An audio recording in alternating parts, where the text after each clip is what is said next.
Vous écoutez À Page Ouverte, le podcast qui vous recommande vos prochaines lectures. Un podcast de Raphaël Mariat. Bienvenue dans Contes et Vérités, la série où je vous dévoile l'histoire originale des récits qui ont bercé notre enfance. Saviez-vous que Réponse n'est pas une princesse perdue et recherchée par tout un royaume ? Cette idée du conte nous est dictée par Disney. En réalité, les frères Grimm ont écrit une histoire très différente. Tout commence par un mur à escalader, le désir d'une femme enceinte de goûter une salade et la rencontre avec une sorcière malveillante. Vous allez découvrir l'histoire d'un prince, éperdument amoureux, qui sacrifie plusieurs années de sa vie pour l'amour. Une histoire où patience, douleur et espoir se mêlent et où chaque obstacle devient une épreuve à surmonter. Suivez-moi, on va scruter la soumission de Réponse.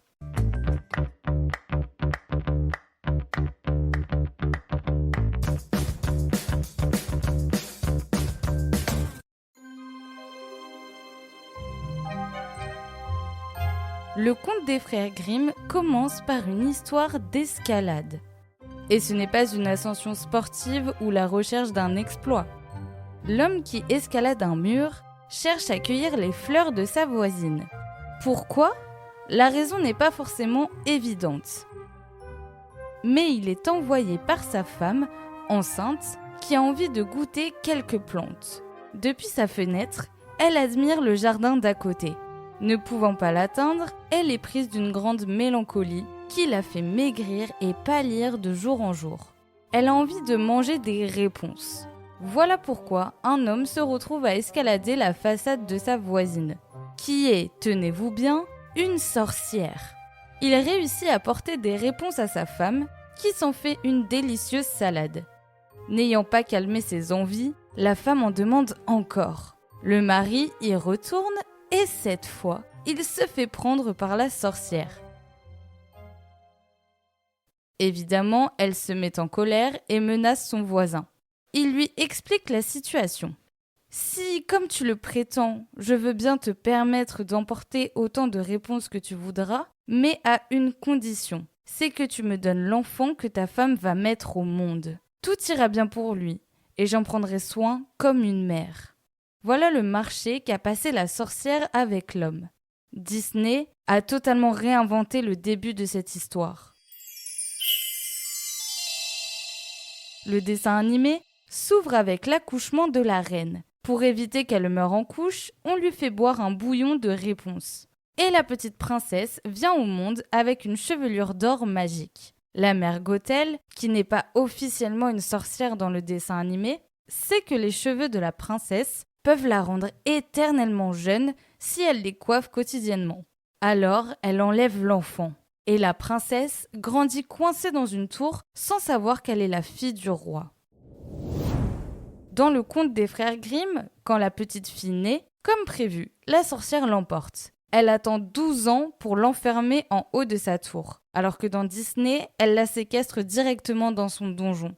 Elle est baptisée Réponse, comme les plantes de la sorcière. En grandissant, elle devient une jeune fille d'une beauté éclatante. Réponse est cloîtrée dans une tour sans escalier ni porte en plein milieu de la forêt. La seule ouverture est une minuscule fenêtre. Pour entrer dans la tour, il n'y a qu'une solution. Appeler Réponse pour qu'elle laisse tomber ses cheveux à la fenêtre et s'en servir pour remonter la sorcière. Dans le conte, le quotidien de Réponse n'est pas aussi léger et enfantin que dans Disney. On ne nous parle pas d'une jeune fille qui cuisine, s'amuse à peindre les murs, à parcourir les livres. Il n'y a pas non plus de petits caméléons qui jouent avec elle. La seule distraction que les frères Grimm octroient à l'héroïne, c'est de chanter à la fenêtre. Un jour, un prince se balade dans la forêt. Il est subjugué par une voix en haut d'une tour. Il est en train d'écouter, le cœur chavirant, Réponse chantée. Il veut voir le visage de cette fille. Il cherche désespérément la porte de la tour, mais il n'y en a aucune. Alors il rentre chez lui. le prince ne fait que penser à cet inconnu et entend en boucle dans sa tête cette voix douce et si belle. Il a été touché en plein cœur. Il retourne dans la forêt pour l'écouter. Et alors qu'il s'était caché derrière un arbre, il voit la sorcière arriver. Elle demande à la jeune fille « Réponse, réponse, descends-moi tes cheveux !» Le prince découvre la longue chevelure qui s'échappe de la petite fenêtre et regarde la sorcière se faire remonter. Oui, on est loin de ce que Disney nous promet. Dans le dessin animé, Réponse est une princesse et le garçon qui la trouve est un bandit, Flynn Rider, traqué par les serviteurs du royaume. Il escalade la tour pour se cacher des gardes et se retrouve nez à nez avec Réponse, pétrifié par cet intrus. Cette fois, Disney ne nous parle pas d'un prince charmant venu sauver une fille en détresse. Pour une fois, on a le droit à un bad boy. Retournons dans l'univers des frères Grimm. Le prince a donc compris comment monter en haut de la tour. Le lendemain, il y retourne et appelle Réponse de la même manière que la sorcière. Naïvement, et j'ai envie de vous dire parce qu'elle n'attend que ça tous les jours, Réponse envoie ses cheveux sans se soucier de cette nouvelle voix. Elle tire sur sa chevelure et découvre un homme.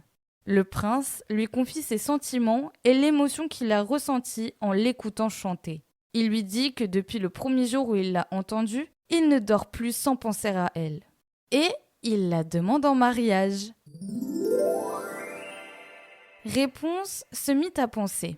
Celui-ci m'aimera sûrement mieux que ma vieille mère marraine. La jeune fille accepte de partir avec lui, mais à une condition. Elle lui demande de revenir tous les jours et lui porter des cordons de soie. Elle en fera une échelle pour descendre. Et une fois en bas, elle montera sur le cheval du prince pour s'enfuir avec lui.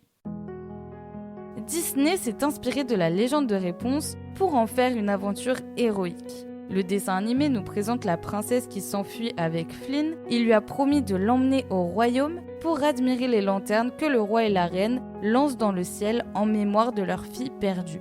Et leur voyage est une vraie aventure où ils doivent échapper aux gardes. Réponse a quitté sa tour en une journée, sans laisser de mots à la mère Gothel. Alors que chez les frères Grimm, dans la vraie version de l'histoire, Réponse attend plusieurs jours. Elle essaye de cacher son plan à la sorcière, mais par mégarde, elle laisse échapper une information cruciale. « Dites-moi, mère marraine, comment se fait-il que vous soyez si lourde à monter alors que le fils du roi, lui, est en haut en un clin d'œil ?» La sorcière s'énerve, comprend la supercherie et dans la fureur, coupe les cheveux de Réponse. Parce que dans le conte original, les cheveux ne sont pas magiques. Ils ne risquent pas de perdre un enchantement en étant coupés. La sorcière ne les avait pas coupés jusqu'à présent, juste pour s'en servir comme corde d'entrée. Réponse se retrouve avec les cheveux courts et est emmenée dans un lieu désertique. Une fois débarrassée de la jeune fille, la sorcière décide de revenir à la tour pour attacher les cheveux au crochet de la fenêtre. Elle attend que le prince arrive. Elle le voit se hisser sur les nattes et le prince se retrouve face à la sorcière. Furieuse, elle lui crie dessus et lui annonce qu'il ne retrouvera jamais Réponse. Affolé, le prince saute par la fenêtre. Il atterrit dans les ronces. Sa chute n'est pas mortelle, mais ses yeux ont été crevés par les épines. Il se retrouve à errer dans la forêt, totalement aveugle. Il essaye de se nourrir avec des fruits sauvages et ne fait que pleurer la perte de sa bien-aimée. Le prince reste seul et perdu dans la nature pendant plusieurs années. Il continue de chercher Réponse. Et après de longs mois, où chaque saison était passée plusieurs fois, il retrouva la jeune fille. Elle vivait misérablement dans la forêt, comme lui, dans la solitude et la tristesse. Elle avait donné naissance à 2 jumeaux, un garçon et une fille. Qui est le père ? Les frères Grimm ne nous le disent pas. Quand elle reconnut le prince, elle lui sauta au cou et éclata en sanglots. Les larmes de Réponse touchent les yeux du prince, et alors sa vue est revenue. Le prince emmène Réponse au royaume et vécurent heureux pendant de longues années de bonheur. Comme une fleur fragile qui pousse entre les pierres, l'histoire de Réponse s'enracine dans un jardin interdit. Derrière ses murs et ses cheveux d'or, ce conte nous dit qu'aucune prison n'est absolue. On peut enfermer un corps, mais pas une voix. On peut couper des nattes, mais pas l'élan du cœur. Les chemins de l'amour rendent aveugles. Ils peuvent nous faire trébucher dans les ronces. La morale de réponse est que même dans le désert, une source peut jaillir. Même dans l'aveuglement, la lumière finit par revenir. Il y a dans ce conte une promesse discrète. Tout ce qui aime profondément renaît, un jour ou l'autre. Et si les frères Grimm nous laissent une histoire de douleur et de patience, ils nous offrent surtout une certitude. Les pierres, les murs, les épines ne sont jamais assez forts pour étouffer une fleur.